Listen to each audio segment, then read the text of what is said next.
فرحین بما آتاہم اللہ من فضلہ، وہ تو خوشیاں منا رہے ہیں، شادیانے بجا رہے ہیں جو کچھ اللہ نے ان کا اپنے فضل سے ان کو عطا کیا ہے۔ وَيَسْتَبْشِرُونَ بِالَّذِينَ لَمْ يَلْحَقُوا بِهِم مِّن خَلْفِهِمْ، اور ابھی وہ خوش وقت ہو رہے ہیں، خوشخبریاں حاصل کر رہے ہیں کہ ہمارے اور بھائی بھی جو پیچھے رہ گئے،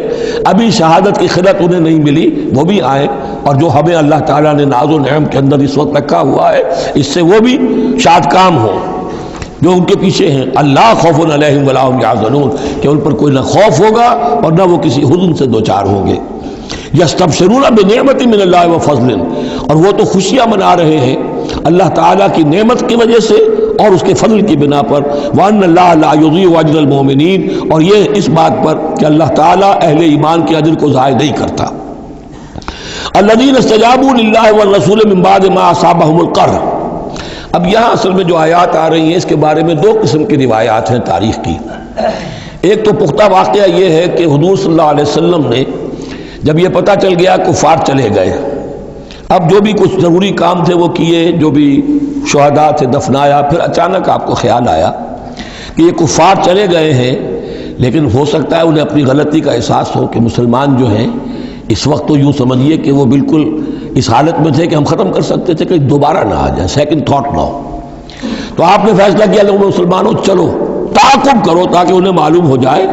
کہ ہماری ہمت ہاری ہوئی نہیں ہے، انہیں پتہ چلے گا کہ مسلمان اس وقت بھی اس کیفیت میں کہ ہمارے تعاقب میں آ رہے ہیں، تو پھر وہ جرأت نہیں کریں گے۔ تو اس وقت اہل ایمان جو تھے انہوں نے اس کے باوجود کہ جسم جو ہے زخموں سے چور چور تھے، اتنا بڑا صدمہ پہنچا تھا، پھر وہ تیار ہو گئے اور حضور 8 میل تک ہمراہ الاسد تک چل کر آئے مدینے سے باہر، اور وہاں جو ہے ابو سفیان کو وہ خیال فی الواقع آ چکا تھا اور وہ لوٹنے کی فکر کر رہا تھا، اور ایک تاجر ادھر سے آ رہا تھا، اس نے کہا تھا جا کے مسلمانوں سے بتا دو کہ میں بہت بڑا لشکر لے کر آ رہا ہوں فوراً۔ تو آ کر انہوں نے کہا بھی، لیکن اس کے بعد انہوں نے کہا کہ جو بھی ہو سو ہو، جو اللہ کا حکم ہے اس کے رسول کا حکم ہے، ہم تو کمر کس کے آ گئے ہیں۔ اسی طرح کا واقعہ بیان ہوتا ہے کہ ابو سفیان جاتے ہوئے یہ کہہ گیا تھا کہ اب اگلے سال دوبارہ ملاقات ہوگی بدر میں، یعنی 1 سال پہلے بدر میں جنگ ہوئی تھی،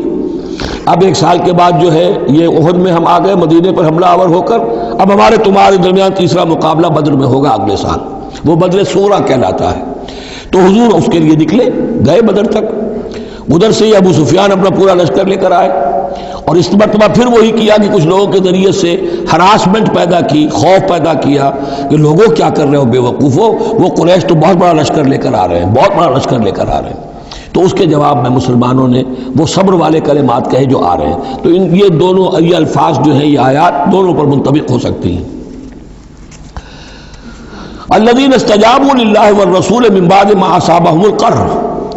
جن لوگوں نے لبیک کہی اللہ کی پکار پر اور رسول کی پکار پر اس کے بعد کہ انہیں چرکے لگ چکے تھے، زخم ان کے جسم زخمی تھے،